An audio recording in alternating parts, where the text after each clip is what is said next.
दोस्तों, हम हमेशा से यह जानने की कोशिश करते आ रहे हैं कि हमारे सोलर सिस्टम में मौजूद सभी ग्रहों का निर्माण किस तरह से हुआ होगा, और आज हमारे पास इससे जुड़ी काफी सारी कंपेनियन थ्योरीज भी मौजूद है।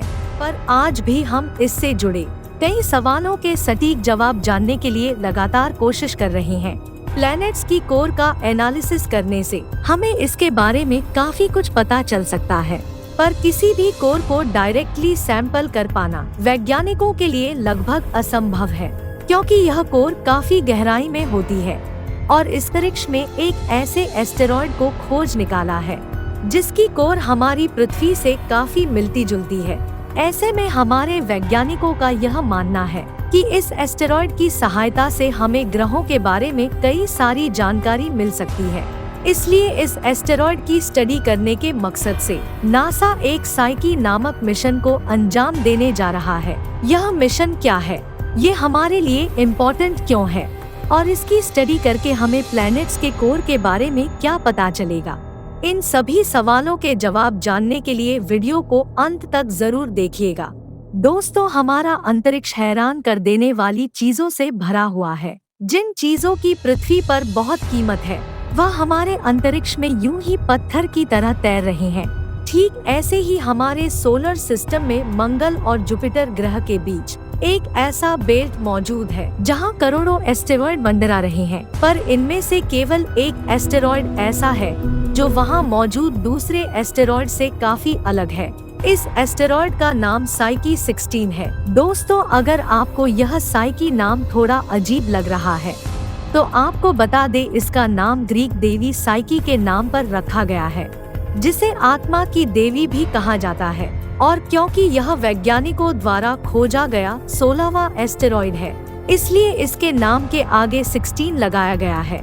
ये हमारे सौरमंडल के सबसे बड़े एस्टेरॉयड में से एक है, जिसका व्यास करीब 226 किलोमीटर के लगभग है और इसके आकार की बात करें तो यह आलू की तरह दिखाई देता है।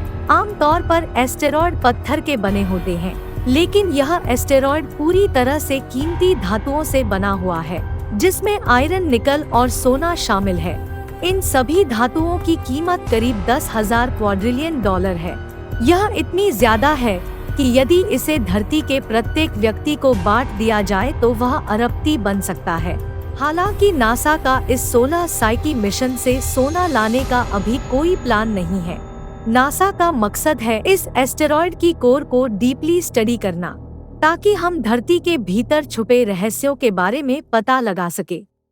इसलिए नासा इस एस्टेरॉयड पर एक मिशन भेजने जा रहा है, जिसका नाम 16 साइकी रखा गया है। दोस्तों, आपको बता दें, नासा पिछले 5 सालों से 16 साइकी एस्टेरॉयड पर पहुंचने की तैयारी कर रहा है और इस मिशन के लिए स्पेसक्राफ्ट भेजने का प्लान अगस्त 2022 का तय किया गया था, लेकिन किसी तकनीकी खराबी के कारण नासा ने यह मिशन टाल दिया था।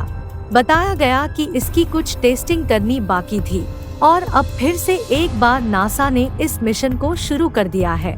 अब हाल ही में इस मिशन को 13 अक्टूबर 2023 के दिन नासा के कैनेडी स्पेस सेंटर से लॉन्च कर दिया गया है। लॉन्चिंग के बाद यह तकरीबन 6 साल का सफर पूरा करके 2029 में साइकी एस्टेरॉयड तक पहुंचेगा, जो कि मंगल और जुपिटर ग्रह के बीच मौजूद है, जिसकी दूरी पृथ्वी से लगभग 3.5 अरब किलोमीटर है। वहां पहुंचने के बाद ये अंतरिक्ष यान 21 महीने तक उस एस्टेरॉयड के चक्कर लगाएगा।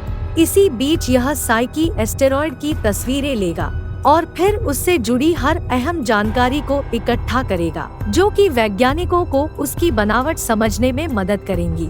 साथ ही इस मिशन के जरिए उन्हें यह भी पता चल सकेगा कि सौर मंडल के शुरुआती वर्षों में हिंसक टकराव और घटनाओं के कारण पृथ्वी जैसे धातु से संपन्न कोर वाले ग्रहों का निर्माण कैसे हुआ।